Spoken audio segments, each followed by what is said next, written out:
I want us to talk about this thing. Conflict resolutions. When is enough enough?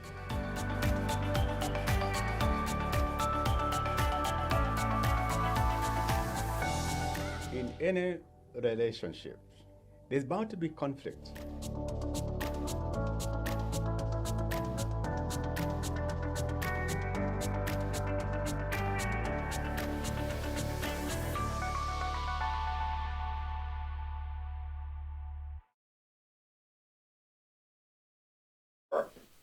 Voice be heard.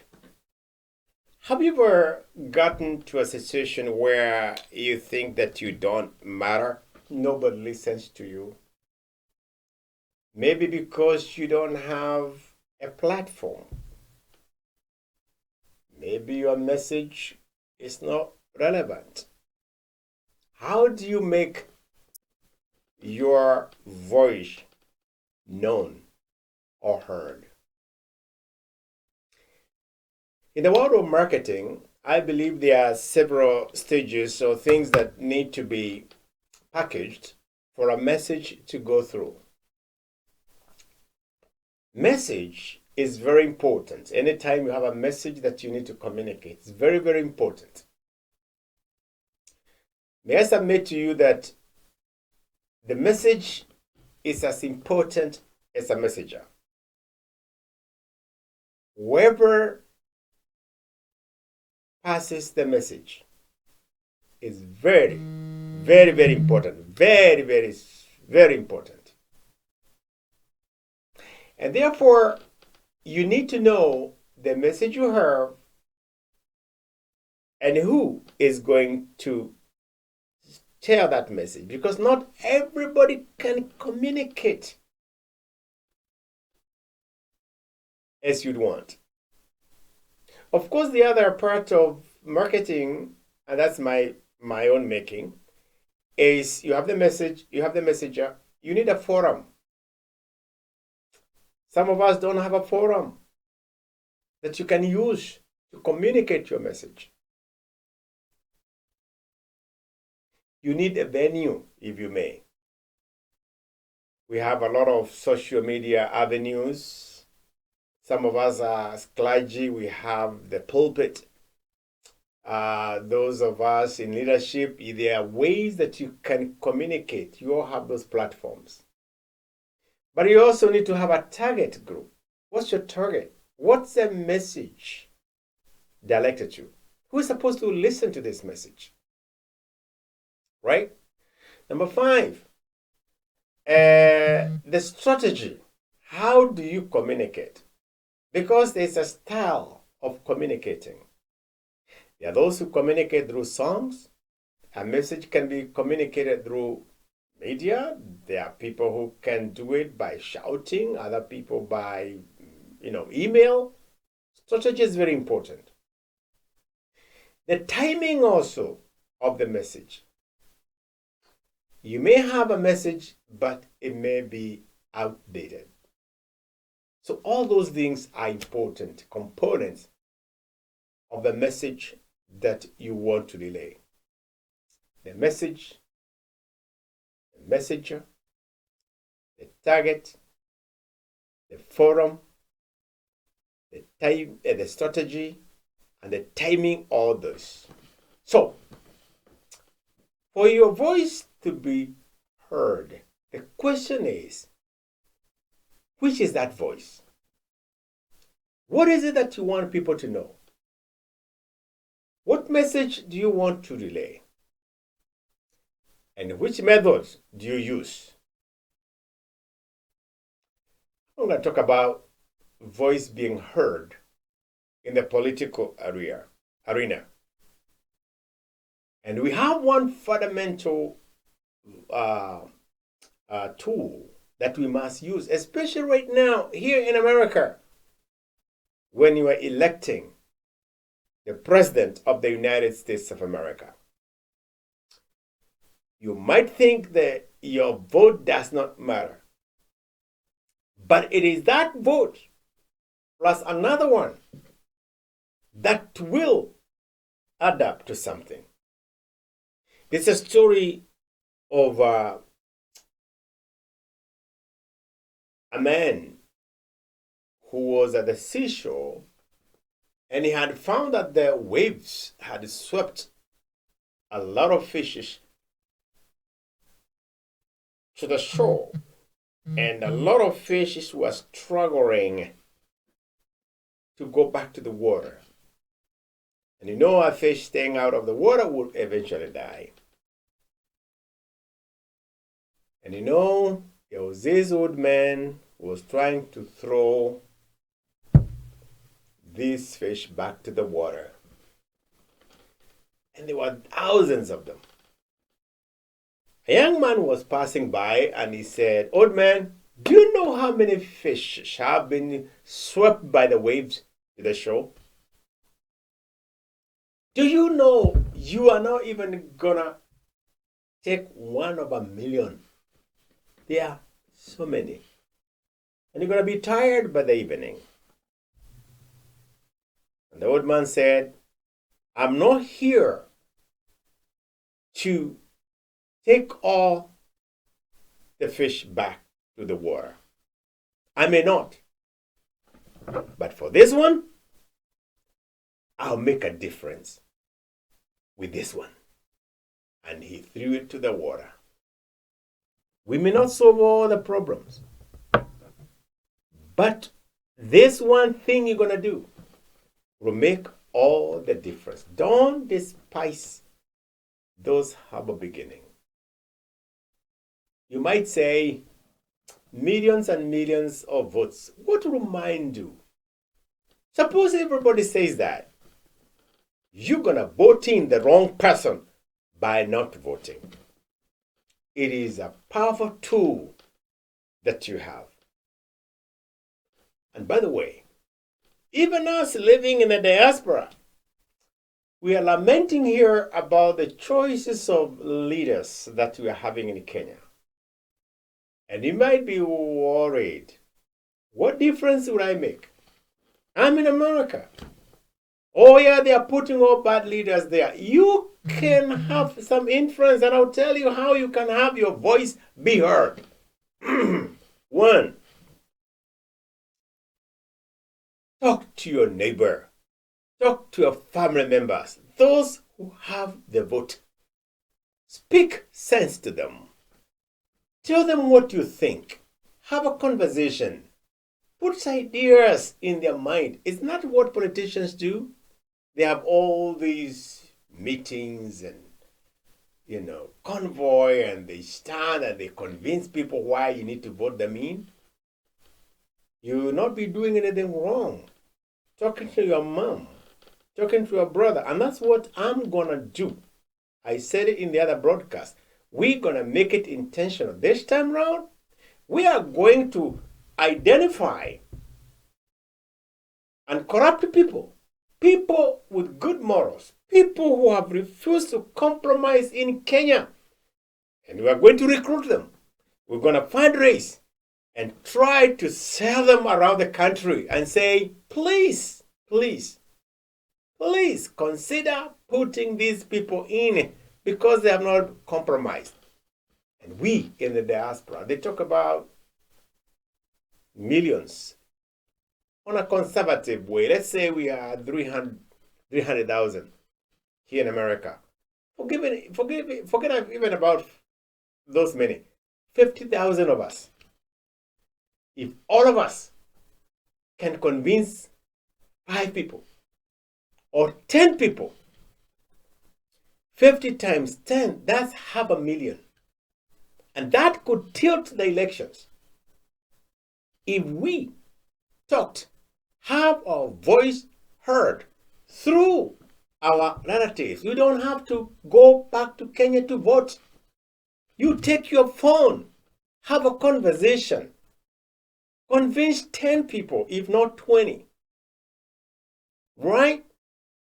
Your voice can be heard.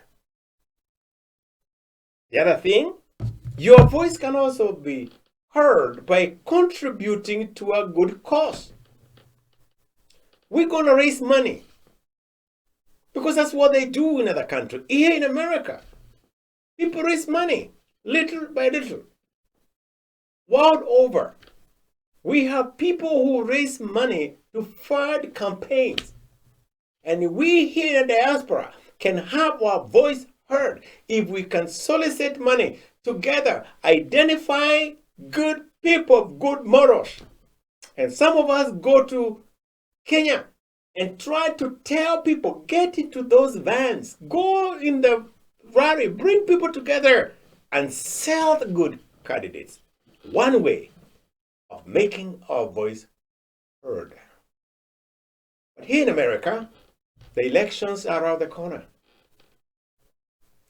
Your vote is very important. Last time we had the elections, my wife had to literally drag Michael from his room, telling him, Michael, you gotta get out and vote. He was sleepy. Oh no, I'm gonna no. You're gonna right now. We're gonna go and vote. So I'm glad we had 4 votes in our family. I'm not gonna tell you where we voted because that's private. But imagine if all of us would wake up and encourage each other, have them vote. Back in Kenya, when that time comes, we're gonna rent buses and trucks to mobilize people to go and vote, to exercise their right, so that they participate in decision making, but also contribute in forming government, because that's the only voice we have. But I don't want to miss even the other important part of your voice being heard. Prayer. Get on your knees. That goes direct to God. And when you have a voice in the kingdom where you pray and you intercede, your prayer can change so many people's mind. And if it aligns with the will of God, and it can change a lot. I'm gonna call somebody and see whether they are voting and what the importance of voting, and see what they are doing, because we need to mobilize. Like what I've just said, we need to. I have a young person who said he has already voted. Let me see whether he has voted. He's one of my good buddy, a young person in this church. And I would like to see whether he has voted. And then I'll ask another person. His name is Baldwin, and I'm calling him on the show. Hey, Oiro. Hi, how are you? You are on the show. I want to ask you one question. Have you voted? Yes, I have When did you voted. I voted last week. when did you vote, bruh? I voted early and I voted 2 weeks ago. Oh, you voted Ari. Okay. What message would you tell to the people out there to rise up and vote? How important is it for you to vote? To me, voting is a right. It's a given right that comes with citizenship. And I believe if you have the opportunity to vote, let your voice be heard. It doesn't matter what you identify with in your politics, but the fact that your voice can be heard is what matters. So go out and vote, speak, vote for whoever you want, because your vote does count and it does matter. Do you know the title of this show is Let Your Voice Be Heard? And you have just struck that. I didn't know that. Yeah, I know. Sorry. I'm so glad. I'm glad you did it. So I was calling you to just appeal to people. Have your parents voted?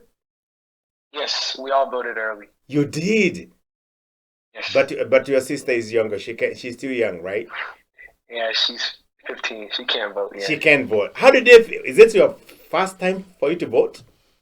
No. First time I voted was 2020 during the elections of Ossoff and I believe Trump.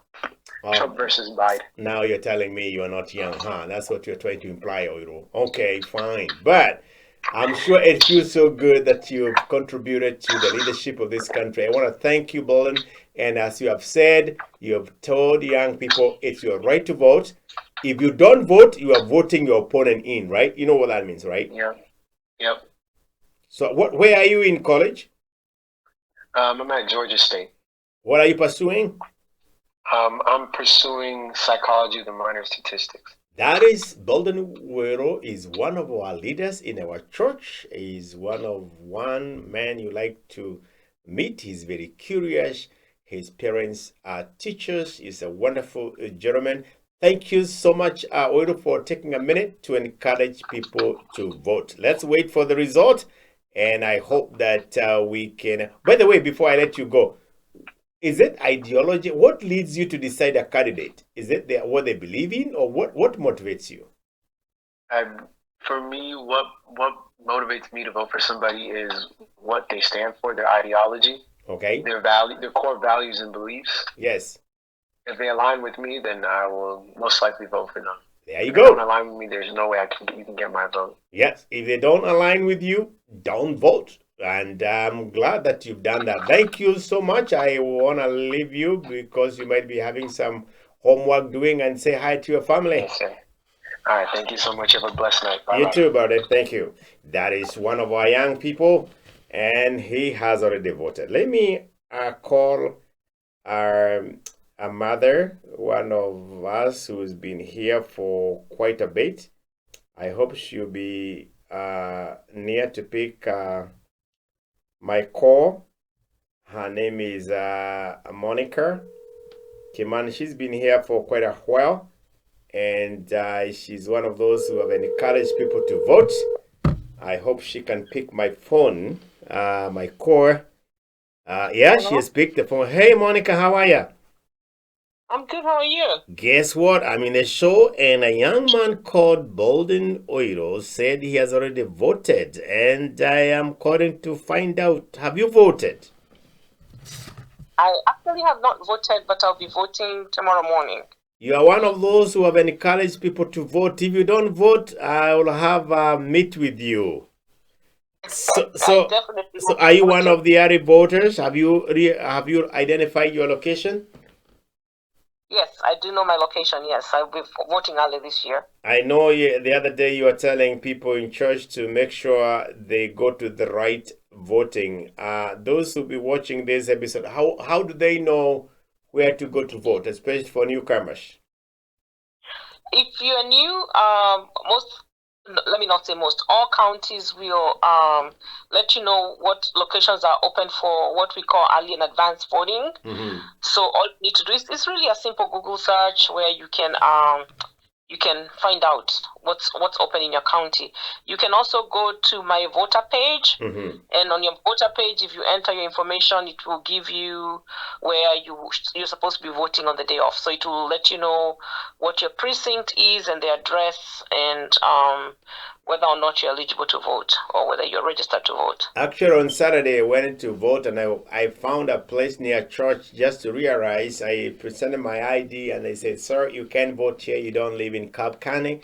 You gotta go and vote in Cherokee County." And I'm like, "What?" Yes.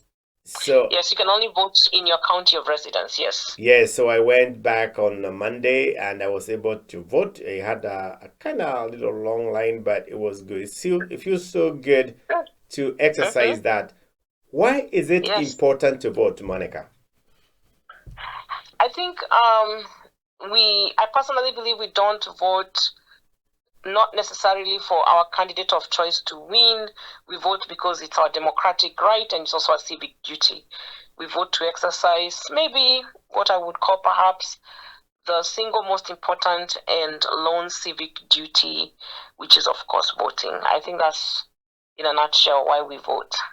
Does a candidate's ideology make you inclined to that candidate, what they believe, what they stand for? Yes and no. I personally believe it is up to you as a voter to do your homework. Okay. It's an exercise. Voting is an exercise that will allow us, whether it's individually or collectively, to make our voices heard. So with that said, we become part of the process in choosing what I would call a servant, mm-hmm. who will work for us for the next term or not one who can necessarily shout the loudest or, butter best. But we have a duty. We have a duty to analyze what that servant has done in the past, and what they have done before we can even entrust them to work for us, or to give them, a chance to serve us for a term or more, for that matter, if they are going to be coming in for the first time. When we choose to replace leaders who have been there in the past, I believe we should replace them with servants who resonate with, who we resonate with, and who will give us what we need.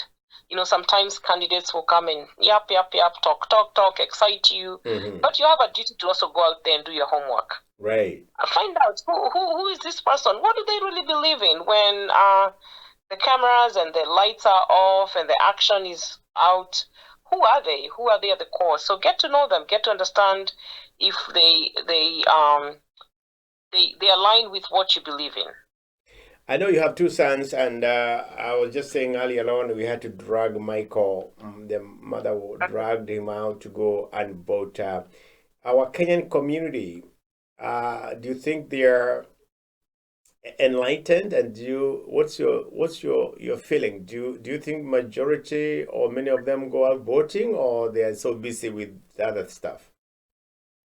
I do think that people slowly have now begun to agree to become part of the process here in the US. Slowly, I'm also seeing people voting as a family. In my case, we do vote together. Good. This year is the only time I think we'll be voting separately. My older son was supposed to have gone Monday. I'm yet to find out whether he did. The younger one has voted. He voted a while back. And of course, I'll be going tomorrow myself. So, and when they see us do that, people are encouraged to also do that with their children. I'm encouraging everyone who has a child who is of age to go out there and vote. This is a very close race, so just telling them, hey, go out there, encourage your young ones to vote. Let them understand that it's their country. Hey, they are hiring. They being on the ballot, you're in charge. You're the boss. You're the hiring manager. So just encouraging them to do that, I think we'll get to see more younger people at the polls. I know you said that you go voting together. In your conversation around the table, and you don't have to tell me which, do you need to discuss about the candidates, or you just go different ways as a family? Is there a consensus when you talk? For us, I don't encourage which way to vote. I tell them this is your choice, and you have to learn to live with it. So understand your candidate. All I'm requiring of you is that you go out there and vote. Right. If you go out there and write in your name, that is fine too. The fact that you have made it to the polls and done your civic duty, that is more than enough for me. Now, what you choose to do with your vote, now that is you. And you have to learn to live with the consequences of your choices. I'll tell you this without telling you the details. We had a conversation, and I don't want you to guess too much, but Margeshi and Michael against me. They said, your candidate, if your candidate wins, I'm giving you $500. And I said, yes, if my candidate wins, I'm going to give $500.